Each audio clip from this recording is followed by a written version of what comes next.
भिवू नकोस, मी तुझ्या पाठीशी आहे. हे फक्त शब्द नाही आहेत, तर हे आपल्या स्वामी समर्थ यांचं वचन आहे, जे आजही लाखो लोकांच्या आयुष्यात आधार बनून उभं आहे.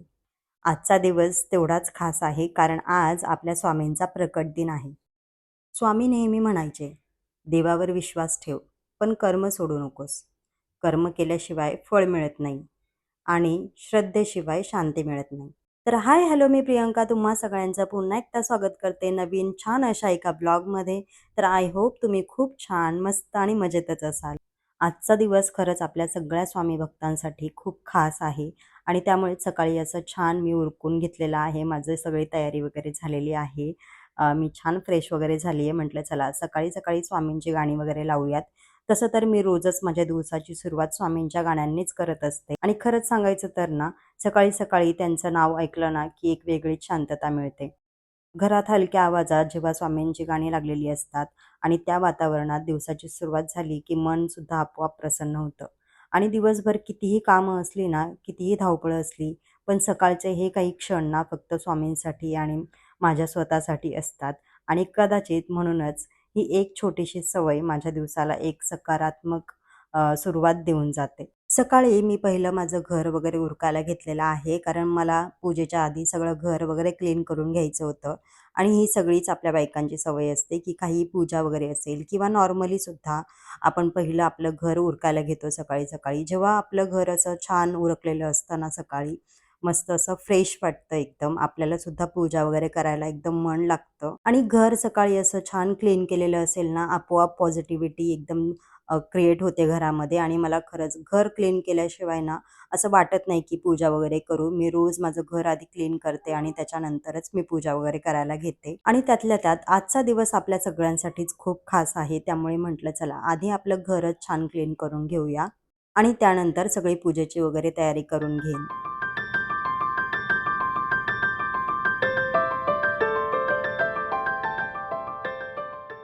कालपासून चैत्र नवरात्र सुद्धा चालू झालेली आहे आणि खरंच हे सगळे आपल्यासाठी खास दिवस आहेत.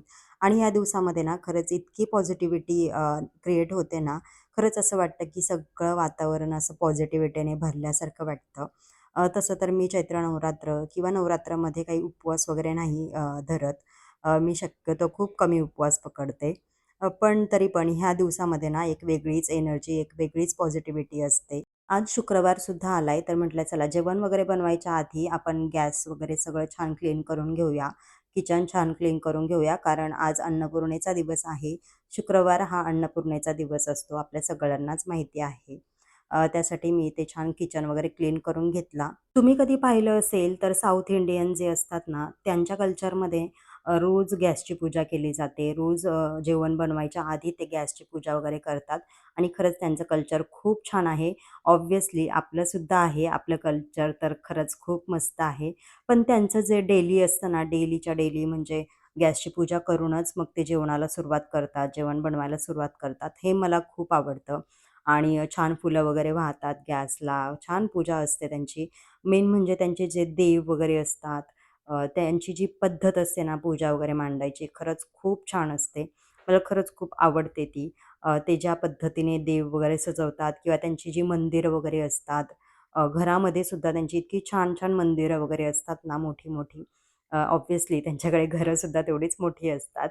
पण खरंच खूप छान वाटतं त्यांचं हे कल्चर मला. आणि मी सुद्धा अन्नपूर्णेची पूजा करत असते शुक्रवारी वगैरे.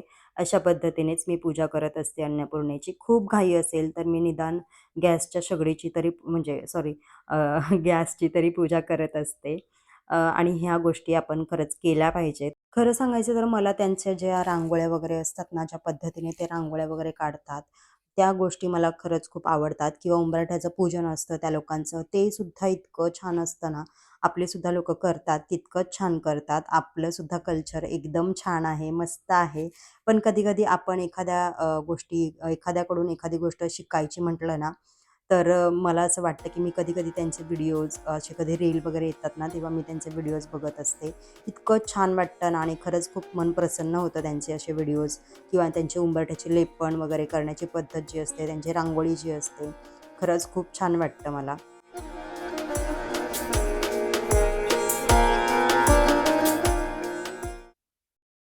आज आपल्या स्वामींचा प्रकट दिन आहे, पण त्याआधी मी इथे छान मंदिर छान क्लीन वगैरे करून घेतलेलं आहे आणि मंदिर वगैरे सजवायला घेतलंय.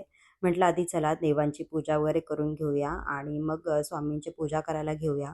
कारण जेव्हा आपल्याला ह्या छान मोठ्या अशा पूजा वगैरे करायच्या असतात ना, तेव्हा छान निवांतपणात शांतपणे करायला मला आवडतात. म्हणून मी आधी छान मंदिर सजवून घेतलं आणि छान अशी देवांची पूजा करून घेतलेली आहे.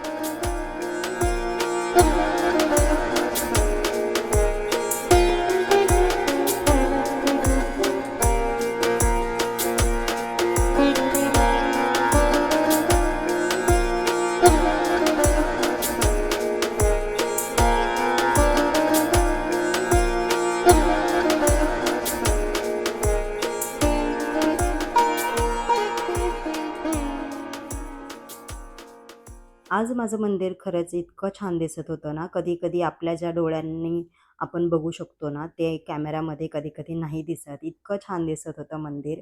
त्यासोबतच मी छान उंबऱ्याला लेपन करून घेतलं होतं.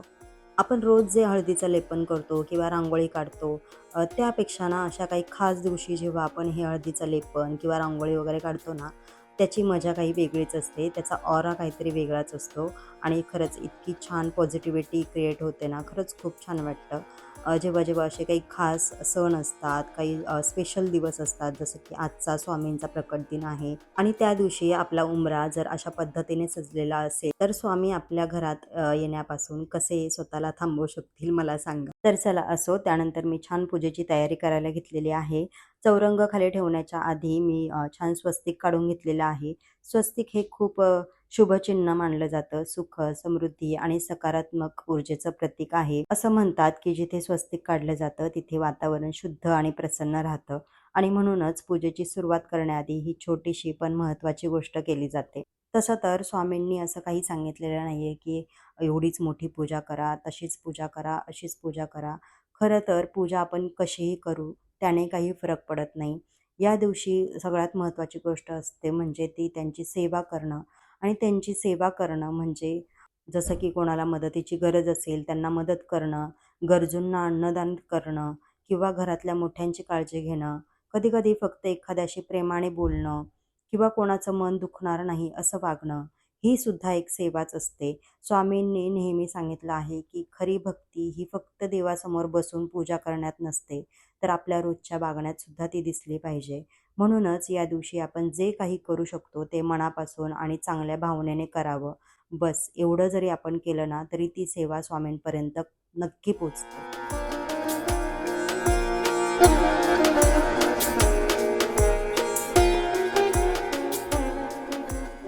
इथे छान चौरंग वगैरे मांडून घेतलेला आहे मी. मला जशी जमेल तशी मी इथे रांगोळी काढून घेतलेली आहे. मला फार अशी खूप अवघड वगैरे अशी रांगोळी नाही जमत. जशी मला जमते तशी मी इथे काढून घेतलेली आहे. रांगोळी असो किंवा चौरंगाची सजावट हे सगळं आपण आपल्या पद्धतीने आपल्याला जसं जमतं तसं केलं तरीही चालतं. प्रत्येक वेळी सगळं एकदम परफेक्ट असायलाच पाहिजे असं काही नाहीये. कारण शेवटी आपण ते मनापासून किती करतोय हे महत्त्वाचं असतं.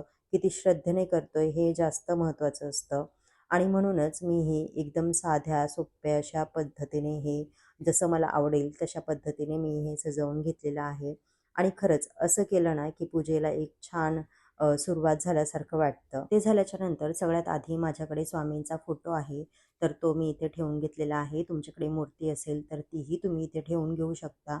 माझ्याकडे एक छोटीसुद्धा मूर्ती आहे, ती मी अभिषेक करण्यासाठी ठेवलेली आहे. त्याचसोबत मी एक छान दिवा प्रज्वलित करून घेतलेला आहे. पूजेच्या सुरुवातीलाच आपण दिवा लावतो. तो दिवा लावण्यामागे सुद्धा एक छान अर्थ आहे. असं मानलं जातं, की आपण दिव्याच्या म्हणजेच अग्नीच्या साक्षीने पूजेला सुरुवात करतो. अग्नी हा शुद्धतेचं आणि प्रकाशाचं प्रतीक मानला जातो. म्हणूनच दिवा लावून आपण एक प्रकारे पूजेची सुरुवात पवित्र आणि सकारात्मक ऊर्जेने करत असतो. म्हणूनच सगळ्यात आधी दिवा प्रज्वलित करून त्या प्रकाशाच्या साक्षीने आपण पूजेला सुरुवात करत असतो. त्यानंतर पान, सुपारी आणि रुपयाचं नाणं ठेवून छोटंसं गणेश पूजन करून घेतलेलं आहे.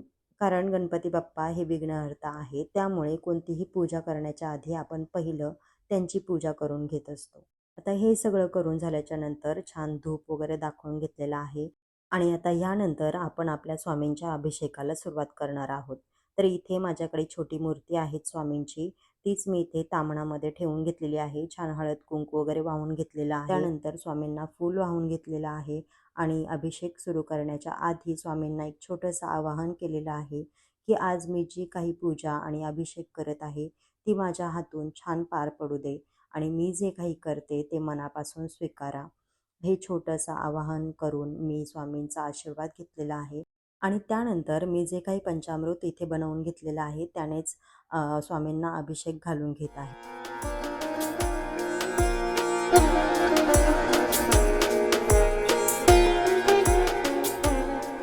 स्वामींना अभिषेक घालताना आपण फक्त श्री स्वामी समर्थ असं नामस्मरण केलं तरीही चालतं किंवा श्री स्वामी समर्थांची नामावली येते 108 नावांची, ती सुद्धा इथे वाचून घेतली तरीही चालेल. मी इथे तीच वाचून घेत इथे अभिषेक करून घेत आहे. आणि जर आजच्या दिवशी आपल्याला काही पोथी वगैरे वाचायची असतील, काही सेवा म्हणून काही वाचन करायचं असेल, तर सगळ्यात आधी म्हणजे श्री स्वामी चरित्र सारामृत हे पुस्तक तुम्ही वाचू शकता. या पुस्तकामध्ये स्वामींचं आयुष्य, त्यांच्या लीला, त्यांनी लोकांना कसं मार्गदर्शन केलं, हे सगळं खूप छान पद्धतीने सांगितलेलं आहे. हे पुस्तक वाचताना आपल्याला फक्त गोष्टी कळत नाही, तर श्रद्धा आणि विश्वास पण हळूहळू वाढायला लागतो. त्यानंतर येतं गुरुचरित्र. हे पुस्तक गुरूंचं महत्त्व समजून सांगतं. आपल्या आयुष्यात गुरु का महत्त्वाचे असतात, श्रद्धा, संयम आणि भक्ती म्हणजे काय, हे सगळं या पुस्तकातून खूप सोप्या पद्धतीने समजवलेलं आहे. तसंच काही जण दत्तात्रय चरित्रसुद्धा वाचतात, कारण स्वामी समर्थांना दत्ताचा अवतारसुद्धा मानलं जातं. या पुस्तकातून दत्त परंपरेबद्दल त्यांची शिकवण आणि आध्यात्मिक गोष्टी समजायला मदत होते. पण जर कोणाला एवढं मोठं वाचन करायला वेळ नसेल, तर रोज थोडं थोडं स्वामींचं नामस्मरण करणं किंवा त्यांच्या छोट्या छोट्या कथा ऐकणं सुद्धा तितकंच महत्त्वाचं आहे. महत्त्वाचं हे नाही की आपण किती मोठं वाचलं, तर आपण जे काही वाचतो किंवा ऐकतो ते मनापासून ऐकतो का हे महत्त्वाचं आहे. आणि कदाचित हीच खरी सेवा आहे जी आपण आजच्या दिवशी करू शकतो. इथे मी स्वामींना छान अभिषेक घालून घेतलेला आहे आणि त्यानंतर त्यांचा आवडीचा अत्तर ते म्हणजे हिना अत्तर लावून घेतलेला आहे आणि अष्टगंध लावून घेतलेला आहे. स्वामींना अष्टगंध आणि हिना अत्तर खूप आवडतं, त्यामुळे मी ते अष्टगंध लावून घेतलेला आहे. त्यानंतर सगळ्यात आवडीची त्यांची गोष्ट म्हणजे ही चाफ्याची फुलं, जी की मला सुद्धा खूप आवडतात. मी आवर्जून आजच्या दिवशी ही खास घेऊन आले होते. मला खूप शोधावी लागली ही फुलं, पण मी काही करून आज ही फुलं घेऊनच यायचं ठरवलं होतं, म्हणून मी ही फुलं घेऊन आले होते. आणि खरंच ही चाफ्याची फुलं जेव्हा आपण स्वामींना वाहतो ना, त्यांचा सुगंध अजूनच दरवळतो असं मला वाटतं. त्यानंतर छान मोगऱ्याचा गजरा मी वाहून घेतला होता स्वामींना आणि गुलाबाची फुलं मी काही आणली होती तीसुद्धा इथे वाहून घेतली होती आणि अशा पद्धतीने मी स्वामींची पूर्ण पूजा करून घेतली होती.